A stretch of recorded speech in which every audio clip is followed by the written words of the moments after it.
അപ്പോൾ നിങ്ങൾക്കെല്ലാവർക്കും അറിയാവുന്നതുപോലെയും ഞാൻ നേരത്തെ പറഞ്ഞതുപോലെയും നമ്മുടെ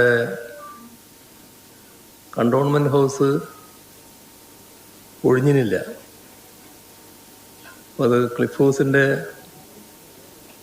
അറ്റകുറ്റപ്പണി നടക്കുകയായിരിക്കും. അതിൻ്റെ കാലതാമസമായിരിക്കാനാണ് സാധ്യത. നിങ്ങൾക്കറിയാലോ, ഈ തെരഞ്ഞെടുപ്പ് കഴിഞ്ഞ ഉടനെ ആകാവുന്നത്ര വേഗതയിൽ തന്നെ ക്ലിഫ് ഹൗസ് ചെയ്യാൻ ഒഴിഞ്ഞിരുന്നു. പക്ഷെ അറ്റകുറ്റപ്പണിക്ക് കുറച്ച് സമയം എടുത്തിട്ടുണ്ടാവും. അതായിരിക്കാനാണ് സാധ്യത. എപ്പോഴാണ് മുഖ്യമന്ത്രി അങ്ങോട്ട് പോകുക എന്നറിയില്ല. പോയി കഴിഞ്ഞാൽ പിന്നെ ഇവിടെയും ചില അറ്റകുറ്റപ്പണി ഉണ്ടാവുമല്ലോ. അപ്പം അതിനുശേഷമേ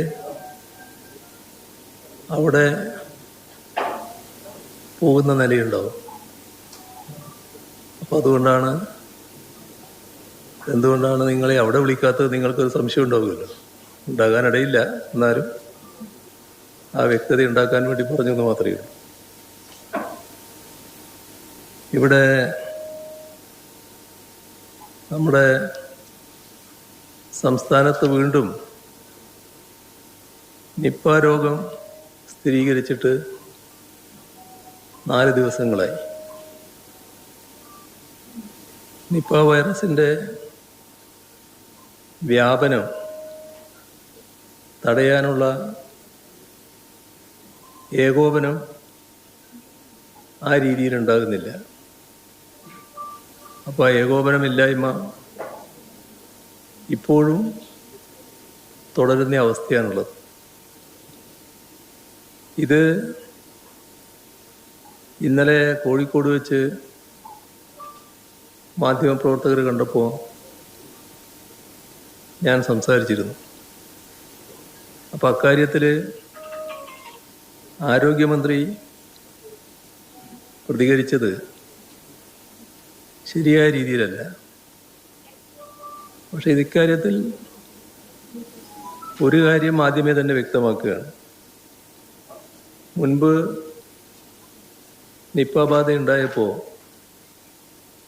അന്നത്തെ പ്രതിപക്ഷം ചെയ്തതുപോലെ നിപ്പയെ ഒരു രാഷ്ട്രീയ ആയുധമാക്കാൻ ഞങ്ങളേതായാലും തയ്യാറല്ല. എല്ലാ സഹകരണവും ഇതിനെ പ്രതിരോധിക്കുന്ന കാര്യത്തിൽ ഞങ്ങളുടെ ഭാഗത്തുനിന്നുണ്ടാകും. ഇവിടെ പ്രധാന പ്രശ്നം വരുന്നത് ഉത്തരവാദപ്പെട്ടവർക്കിടയിൽ ഉണ്ടാകുന്ന ആശയക്കുഴപ്പമാണ്. അധികൃതരുടെ ഭാഗത്തുണ്ടാകുന്ന ആശയക്കുഴപ്പം. ഇത് ഒറ്റക്കെട്ടായി നിന്നുകൊണ്ട് പ്രതിരോധിക്കേണ്ട ഘട്ടമാണ്. പക്ഷേ അതിന് നേതൃത്വം കൊടുക്കേണ്ട ആരോഗ്യമന്ത്രിയും ആരോഗ്യവകുപ്പും അതോടൊപ്പം തന്നെ ജില്ലാ ഭരണ സംവിധാനവും സാധാരണ നിലക്കുള്ള ഏകോപനമില്ലാതെയാണ് പ്രവർത്തിക്കുന്നത്.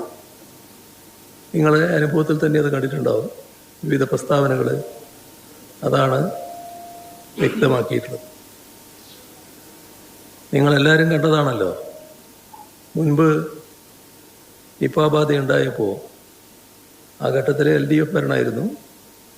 ആ ഘട്ടത്തിൽ ആരാണോ ആരോഗ്യമന്ത്രി, ആ ആരോഗ്യമന്ത്രി നിപ്പ ബാധിത പ്രദേശങ്ങളിൽ ക്യാമ്പ് ചെയ്തുകൊണ്ടാണ് പ്രവർത്തനങ്ങൾ ഏകോപിപ്പിക്കാൻ ശ്രമിച്ചിരുന്നത്.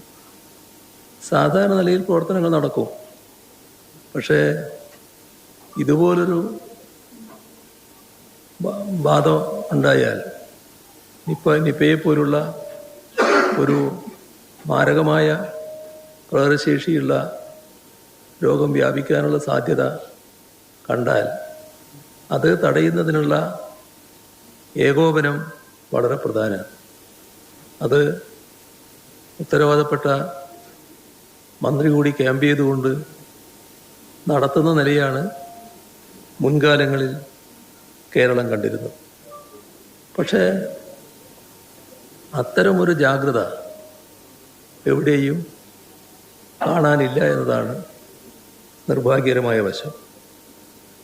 നിപ്പ കൺട്രോൾ റൂം അതെന്തോ ജനപ്രതിനിധികൾ അകന്നു നിൽക്കേണ്ട ഒരു സ്ഥലമാണ് എന്ന മട്ടിലാണ് ഇപ്പോൾ സർക്കാർ അതിനെ കൈകാര്യം ചെയ്തു. ജനപ്രതിനിധികൾ കൂടി സഹകരിച്ച് അവരുടെ കൂടി നല്ല കൂട്ടായ്മയുടെ ഭാഗമായി പ്രതിരോധ പ്രവർത്തനങ്ങൾ സംഘടിപ്പിക്കുന്നതിനാണ് മുൻകാലങ്ങളിൽ ശ്രദ്ധിച്ചിരുന്നത്. നിപ്പയുടെ അതീവ ഗൗരവമായ സാഹചര്യം ഉയർന്നു വന്ന ഘട്ടത്തിലാണ് ഇവിടെ വലിയ തോതിൽ ആക്ഷേപത്തിനിടയാക്കിയ DHSനെ മാറ്റുന്ന നടപടിയുണ്ടായത്.